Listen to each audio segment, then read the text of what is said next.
నమస్తే వీటీవీ ప్రేమికి స్వాగతం.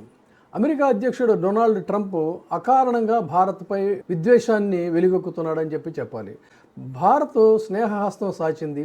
మొన్న ఎన్నికల్లో కూడా అక్కడ ఉన్నటువంటి ఎన్ఆర్ఐలు అందరూ కూడా ట్రంప్నే బలపరిచారు.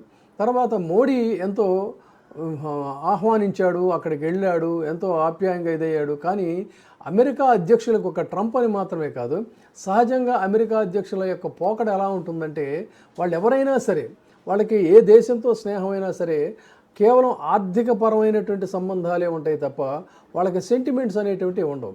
కానీ ఆ సెంటిమెంట్స్ ఉండవు అనేది ఓకే, కానీ మరీ ట్రంప్ అంత తెంపరితనంగా అయితే గతంలో ఏ అధ్యక్షుడు కూడా లేడు అనేటువంటిదే చెప్పాలి. ఆ విధంగా రష్యాతో స్నేహంగా ఉన్నాం అనేటువంటి ఒకే ఒక వంకతో భారత్ మీద 25% టారిఫ్లు విధించడం అని అంటే ఇది కొరివితో తలగోకోవటం తప్ప భారత్కు వచ్చినటువంటి నష్టం ఏమీ లేదని చెప్పని ఆర్థిక నిపుణులు చెప్తున్నారు. పోనీ అక్కడతో ఏమైనా ఆగాడంటే 25% టారిఫ్ అనేది పెద్ద చర్య అని చెప్పని అనుకుంటున్నా కూడా అంతటితో ఆగను, ఇంకా వేస్తాను అని చెప్పని అంటున్నాడు. అంటే భారత్ మీద ఒక రకంగా ఏంటంటే టారిఫ్ వార్ అనేటువంటిది డిక్లేర్ చేశాడు. దీనివల్ల భారత్కి జరిగేది ఏంటి, అమెరికాకి ఒరిగేది ఏంటి అనేటువంటిది చాలా బ్రీఫ్గా మనం ఒక్కసారి తెలుసుకుంటే, 25% టారిఫ్ అనేటువంటిది భారత ఆర్థిక వ్యవస్థ మీద తక్షణం ఏ విధమైనటువంటి భారం చూపించదు, ప్రభావం చూపించదు. దీనికి కంగారు పడాల్సినటువంటి అవసరం లేదని ఆర్థిక నిపుణులు చెప్పారు. అదే సమయంలో తిరిగి మళ్ళీ ఒక స్వదేశీ ఉద్యమంలాగా బీ ఇండియన్ బై ఇండియన్ అనేటువంటిది మళ్ళీ నరేంద్ర మోడీ గారు ఒక పిలుపు అయితే ఇచ్చారు. ఇక ఆర్థిక నిపుణులు ఏం చెప్తున్నారంటే, ఈ చర్య వల్ల భారతదేశ జీడిపిపై ప్రభావం కేవలం 0.2% నుంచి 0.4% మధ్య మాత్రమే ఉంటుంది అనేటువంటిది చెప్తున్నారు. ఇది అతి తక్కువగా పరిగణించడం అనమాట. నిజానికి వేరే దేశాలతో ట్రంప్ టారిఫ్కి చాలా దేశాలు విలవిల్లాడిపోతూ ఉంటే భారత్ మాత్రం చాలా ఒక రకంగా ఆరాంగా ఉందనేటువంటిదే చెప్పాలి.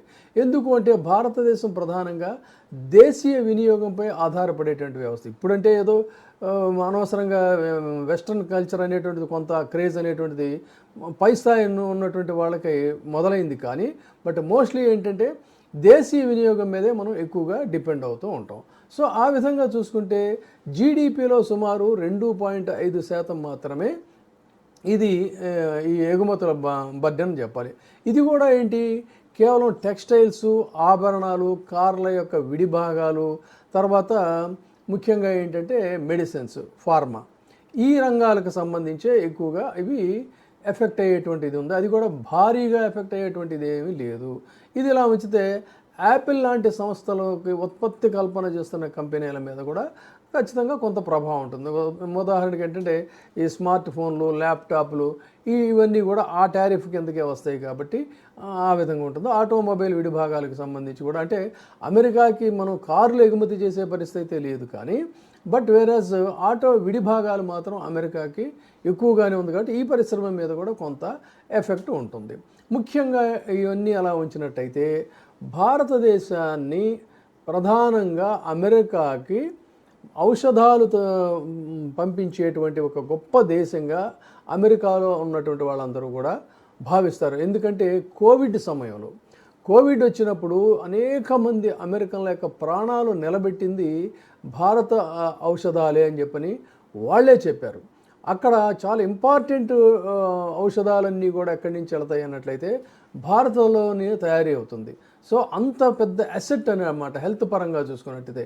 అది ఇప్పుడు దీనివల్ల ఖచ్చితంగా ఎఫెక్ట్ అయ్యేటువంటి ప్రమాదం ఉంది. ఇక అమెరికా ఆర్థిక వ్యవస్థ మీద ఈ వినియోగదారులకి సహజంగానే ఒకంత భారం పడుతుంది.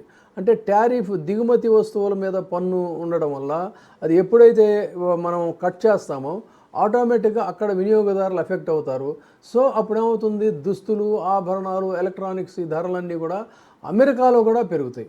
అమెరికాలో పెరిగినప్పుడు ఏమవుతుంది, అమెరికా రెసిషన్ ప్రమాదం ఉంది. ఇది అమెరికా గ్రహించాల్సిందే. అన్ని దేశాలతో ఆర్థికంగా కొరివితో గోక్కుంటున్నటువంటి ట్రంప్ యొక్క వ్యవహార చర్యలు భవిష్యత్తులో ద్రవ్యోల్బణం ఒత్తిడిని ఎదుర్కొనేటువంటి ప్రమాదం అయితే ఖచ్చితంగా ఉంది. ఇది అమెరికా ఎగుమతుల పోటీతత్వం అనేటువంటిది సహజంగా తగ్గుతుంది. ఒకసారి అలవాటు పడిపోయిన తర్వాత తిరిగి మళ్ళీ వాళ్ళు రిలాక్సేషన్ ఇచ్చినా కూడా దానికి మళ్ళీ తిరిగి వెనక్కి వెళ్ళడానికి కూడా అంత టైం పడుతుంది. సో ఆ విధంగా విపరీతంగా అది ఎఫెక్ట్ అయ్యేటువంటి ప్రమాదం ఉంది. తర్వాత ఈ సప్లై చైన్లు లింక్ కూడా ఇది డెఫినెట్గా ఎఫెక్ట్ అవుతుంది.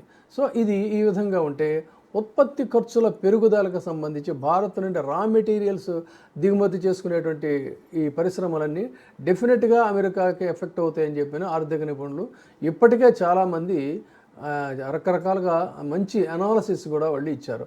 ఆ విధంగా అమెరికా ఆర్థిక వ్యవస్థ దెబ్బతింటుంది.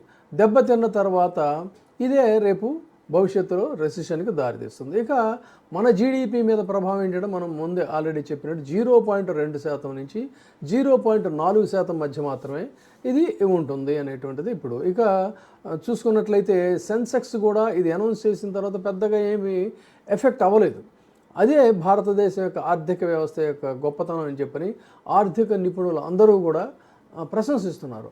అలాంటి పరిస్థితుల్లో మరి ఇంకా నేను సుంకాలు విధిస్తాను అని చెప్పని ఈ సుంకాల కొంక డొనాల్డ్ ట్రంప్ చెప్తున్నటువంటి ఇది అంతిమంగా తన నెత్తిన తనే చటకోపం పెట్టుకుంటున్నాడు తప్ప ఇది భారత్ని ఏమీ చేయలేడు.